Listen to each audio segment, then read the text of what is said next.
Hello dear students, हम previous class में एक पोएम के बारे में डिस्कस कर रहे थे जो हमारी बहुत ही रोमांटिक और शॉर्ट सी पोएम थी। इसका टाइटल था शी वॉक्स इन ब्यूटी। इस पोएम में अब तक हमने ये पढ़ा कि जो पोएट थे लॉर्ड बैरन किस प्रकार से एक जो लेडीज थी वहां पर, यह लेडी थी एनी, उससे अट्रैक्ट हो जाते हैं और किस प्रकार वो उनको मिलती है। आपको शायद थोड़ा सा रिमेंबर होगा जब हमने पोएम को शुरू किया था तो इन सारी स्टोरी को हमने पोएम में पहले से ही देख लिया था। फिर भी एक बार हम इसको थोड़ा सा इसके पहले के दो स्टेंजास को एक बार समराइज करेंगे और पोएम के बारे में बैकग्राउंड नॉलेज दोबारा से एक्वायर करेंगे। आज जो हम पढ़ेंगे वो पोएम का थर्ड और लास्ट स्टेंजा है, जिसमें जो पोएट हैं लॉर्ड, वो किस प्रकार से एनी की और ज्यादा जो ग्रेसनेस है, जो ब्यूटीनेस है, उसकी क्वालिटी को यहाँ पर पेश करना चाह रहे हैं। वहां पर वो कितनी ज्यादा उन्हें अट्रैक्ट करती है या क्या वर्च्यू या क्या गुडनेस जो एनी के अंदर है, उन सब बातों के बारे में उन्हें किस प्रकार से वो अट्रैक्ट करती है, इस लास्ट स्टेंजा में यहाँ पोएट बताना चाहते हैं। तो एक बार पोएम को शुरू करने से पहले पोएम के बैकग्राउंड के बारे में वापस से रिपीट करते हैं। लॉर्ड जो बैरन थे, इन्होंने इस पोएम का टाइटल दिया she walks in beauty, because जब हमने कल पोएम का फर्स्ट स्टेंजा पढ़ा था तो वहां पहली लाइन, स्टार्टिंग लाइन इस वर्ड से ही थी, she walks in beauty. Why he said she walks in beauty?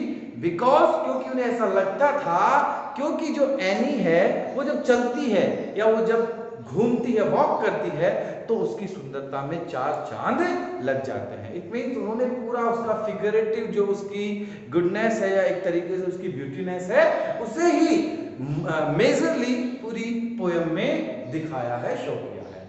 अगर हम बात करें पोएम के कैरेक्टर की, तो लॉर्ड यहाँ पर जिस कैरेक्टर की बात करते हैं एनी बेट्रिक्स की, एनी बेट्रिक्स जो थी वो उनकी कजिन की वाइफ थी, करेक्ट। और हमने पढ़ा था 11 जून 1814 को लंदन में एक पार्टी थी, उस पार्टी में लॉर्ड भी गए हुए थे और वो एक मौनफुल सभा हो सकती है, क्योंकि वेस्टर्न कंट्रीज में शोक के समय, दुख के समय ब्लैक ड्रेस को वियर किया जाता है।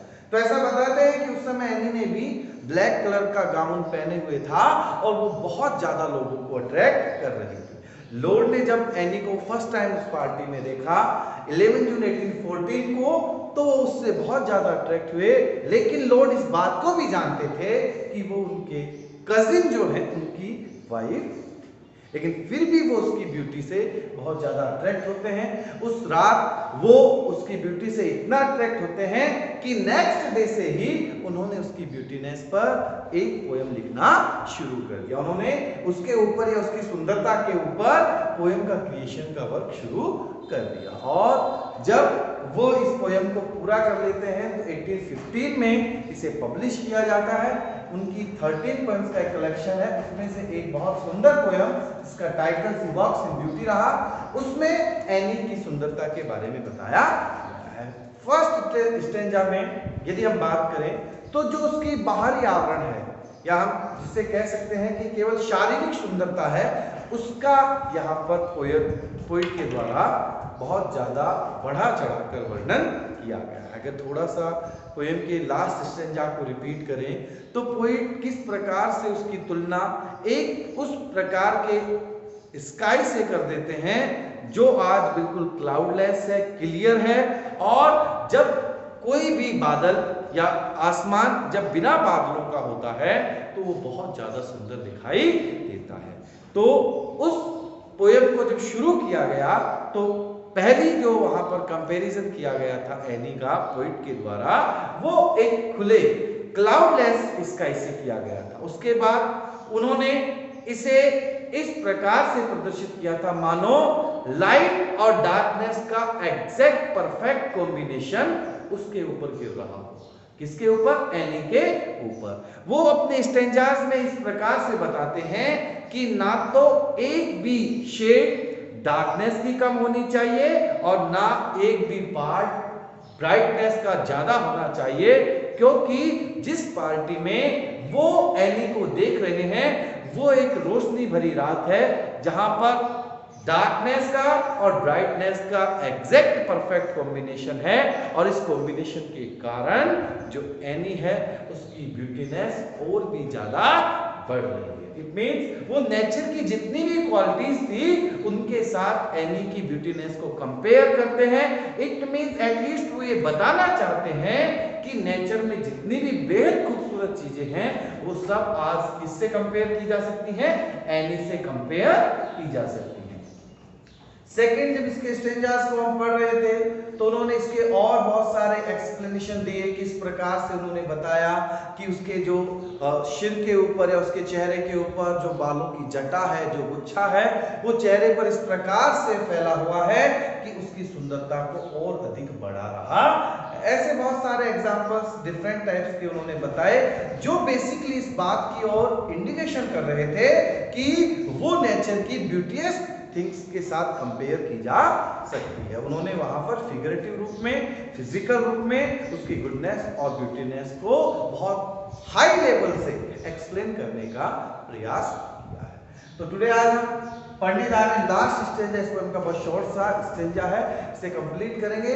मेनली इसमें भी वही बात जो फर्स्ट और सेकंड स्टेंजा में की गई थी कि किस प्रकार से यहाँ पर पोएट उसकी सुंदरता को और ज्यादा बता सकते हैं या एक्सप्लेन कर सकते हैं। Let's start. The first line is that and on that cheek and o'er that brow so soft so calm with eloquent the smiles that win the tinets that glow but tell of days in goodness spent, a mind of peace with all below, a heart whose love is innocent. Very short and very sweet lines, बहुत साफ सुथरा इसमें लिखा गया है, बहुत बड़ा चढ़ाकर यहाँ पर उसकी ब्यूटीनेस को शो किया गया है।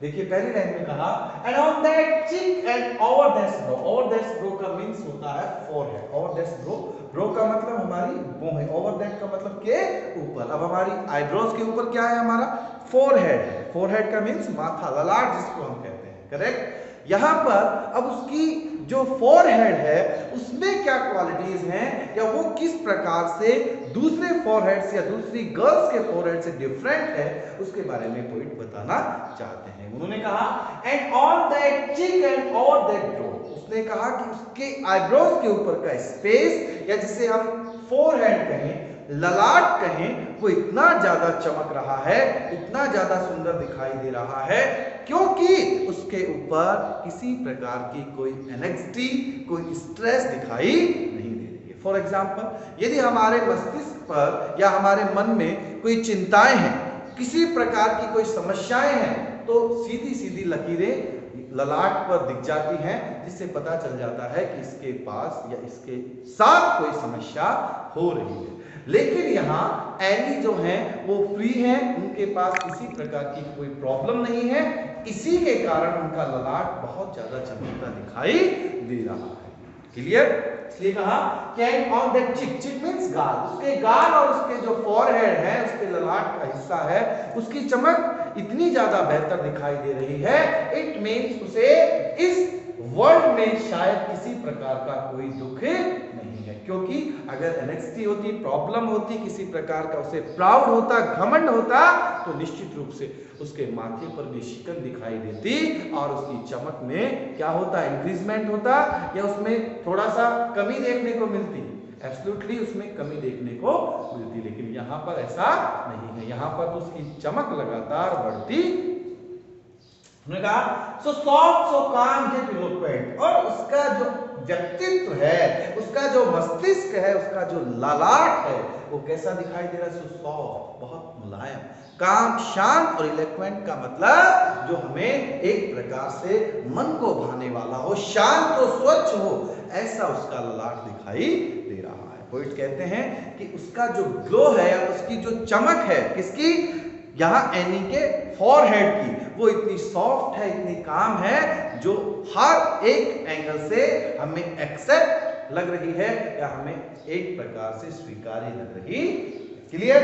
फर्स्ट से थर्ड स्टेज की फर्स्ट टू लाइंस क्या कहना चाहती हैं, वो ये बताना चाहती हैं कि एनी के पास या एनी के मन के अंदर किसी प्रकार की कोई एनेक्सिटी, कोई प्रॉब्लम, किसी प्रकार का कोई प्राउड नहीं है, जिसके कारण उसके शरीर पर या उसके चेहरे पर चिंता की लकीरें बिल्कुल भी दिखाई नहीं देती। वो स्वतंत्र है, शांत है, स्वच्छ है और बहुत सुंदर दिखाई देती। लेट्स यहां देखते the smiles that twin the teeths that glow. देखिए क्या कहा, और उसकी जो मुस्कुराहट है, स्माइल्स दैट जो किसी को भी क्या कर सकती है, जीत सकती है। इट मींस उसकी जो मुस्कुराहट है, उसकी जो मुस्कान है, वो इतनी ज्यादा अट्रैक्टिव है, यदि वो किसी भी व्यक्ति की तरफ देखे या किसी को भी अपना बनाना चाहे या किसी को भी अपनी तरफ आकर्षित करना चाहे तो आसानी से कर सकती है। बिकॉज क्योंकि उसके पास उसकी स्माइल बहुत ज्यादा अट्रैक्टिव है। इसलिए कहा that smiles the smiles that mean the tints that glow.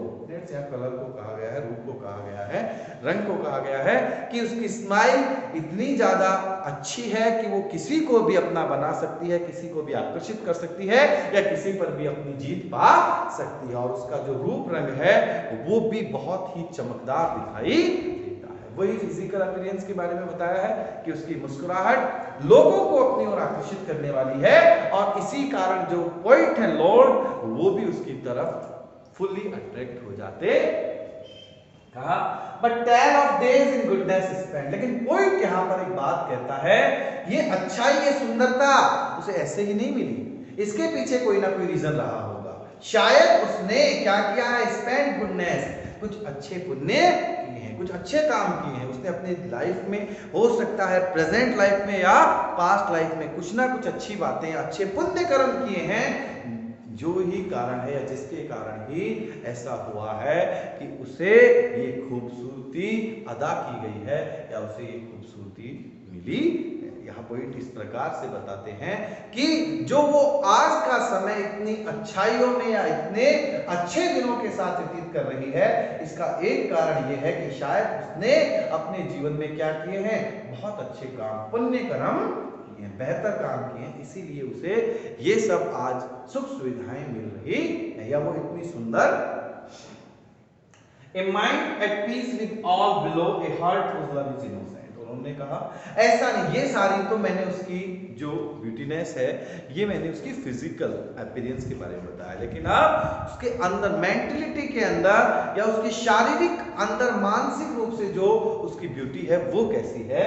A mind at peace with below, और उसकी जो मस्तिष्क है वो भी संपूर्ण शांति का एक परिचायक। इट मीन्स वो बहुत काम है, बहुत ही ज्यादा शांत है, वो बात बात में एंगरनेस प्रकट करने वाली लेडीज नहीं है या उसके चेहरे पर क्रोध के भाव बहुत कम देखे जा सकते हैं। कारण क्योंकि उसका जो दिल है, उसका जो मस्तिष्क है वो पूर्णतः शांति से भरा हुआ है, पीसफुल है। इसलिए कहा कि a mind at peace with all below, उसका पूरा शरीर या पूरा मस्तिष्क, पूरा अंतर्मन पूर्णतः शांति से भरा हुआ है।